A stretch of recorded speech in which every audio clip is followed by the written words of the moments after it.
What's going on, guys? Shadow Ninja here, and today we are going to be going over a brand new build I have been using, and it's Arc based. If you guys have seen the title, this is an Arc God build. I don't really know what to label it. I could call it Arc Wonder Waffle because of the Ikelos Volt Shot, but it's pretty much an Arc God.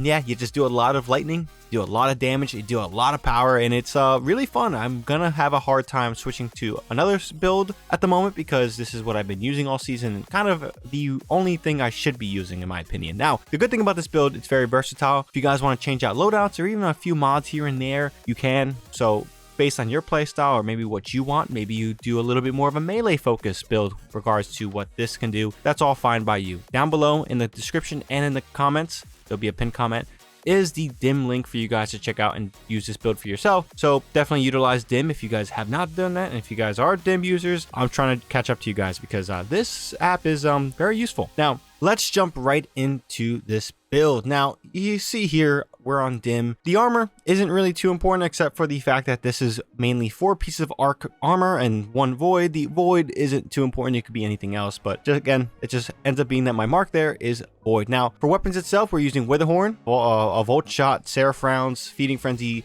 Ikelos SMG. This is really kind of essential.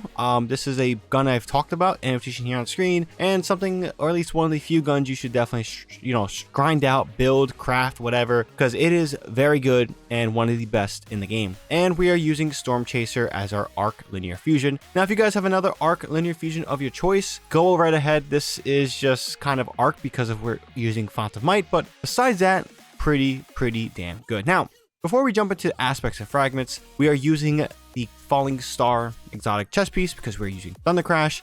And when it comes to mods, I want to highlight a few important mods. Now, first off, Harmonic Siphon, rapid weapon final blows with damage matching your subclass to create an orb of power. This is something that is very useful if you guys want to continuously utilize orbs of power, whether it's increasing your super or increasing potential charge of light or other components of builds. Even though we don't have a charge of light stuff, still very useful, especially when we're using a mod like Invigoration. This is pretty good because you want to reduce that melee cooldown if we have melee, well maker, and Seeking Wells is very powerful along with Elemental Ornaments and Font of Might. Now the real juice of this besides Font of Might is this seasonal mod called Monochromatic Maestro. Dealing damage with elemental weapons grants increased damage to abilities of the same element for a short duration. This has great synergy with Arc, and with Font of Might, this is kind of the most essential perk that you should be using in all builds in this game right now. It is very powerful. I'm going to be very upset to see this, perk leave when the Lightfall expansion drops. But until then, I'm going to enjoy the hell out of this mod because it is really good. Now, let's jump back over to aspects and fragments. Now, for melee stuff, real quick, we are using Thunderclap. You can use Shoulder Charge or the Arc Slam, I forget what it's called. Whatever your choice is, go right ahead. Now, for aspects, we're using Touch of Thunder because we are using a Pulse Grenade, and honestly, I love pulse grenades. They are really good, and this enhances grenades of any kind for the Titan subclass. Now, for the other aspect, we are using Knockout. Now, this is honestly something that is very underrated for Titans. I forget how great this is. One time I switched off, I'm like, man, this sucks. And then I was like, oh wait, Knockout's not included right now. And it's something that's really good. Defeating targets with your melee attacks start health regeneration when you're amplified, and critically wounding a target or breaking their shield infuses your melee attacks with arc energy and increases your melee range and damage for a short time. Really good aspect that doesn't get enough credit. Now for fragments, we are using Spark of Magnitude, Spark of Feedback, Spark of Shock, and Spark of Discharge. All this stuff has great synergy and very much a solid choice when we're using the Ikelos SMG. For example, Spark of Magnitude, your lingering arc grenades have an extended duration. This grenade, pulse grenade, or lightning grenade, whatever you choose, very good for enhancing that capabilities. Spark of Feedback gives you a +10 resilience stat, and taking melee damage briefly increases your outgoing melee damage. Again, good synergy with the melee Wellmaker, Thunderclap, all this stuff we are kind of utilizing subtly. Spark of Shock, your arc grenade jolts targets. This is really good again for just utilizing those grenades even further. And Spark of Discharge, arc weapon final blows have a chance to create an ionic trace, and ionic traces are great for your abilities. So again, this is the build we are using. The stats are also listed down below.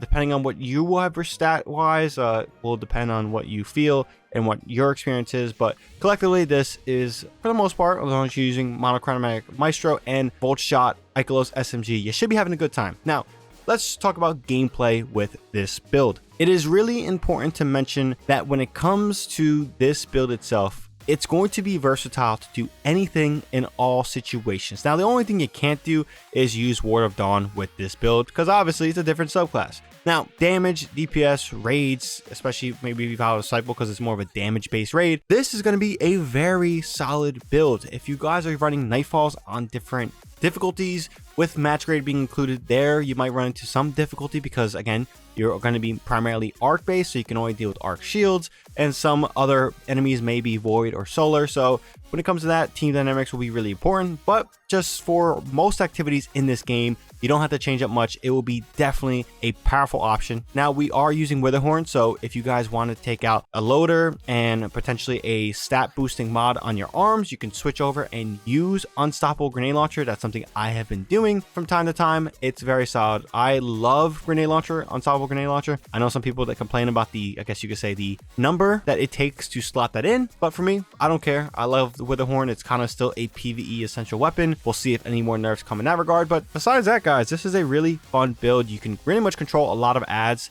no matter how hectic it gets. The seasonal activity when it comes to the heist battlegrounds is a good highlight of that. You'll see that even though things are about 5 power levels above me, it is still a solid build. And when it comes to controlling ads, Bolt Shot, Ikelos, arc weapon boosts, all this good stuff is just deadly, with pulse grenades, of course, which I think is a superior grenade. Maybe wrong, but leave your comment down below your thoughts on this build. Do you guys, like it? If you guys somehow checked it out before the end of this video, if you guys have any other suggestions or any other recommendations build wise, maybe you have a void thing I should check out, definitely leave a comment down below. We could talk about it. But besides that, if you guys enjoyed, be sure to like this video. Helps out the video a ton. If you guys are new here and want more content from me, definitely hit that subscribe button and the bell to be notified for when I drop more content. But until then, that's all I got for this one. Hope you guys have a good one. Shadow here, and I'm out.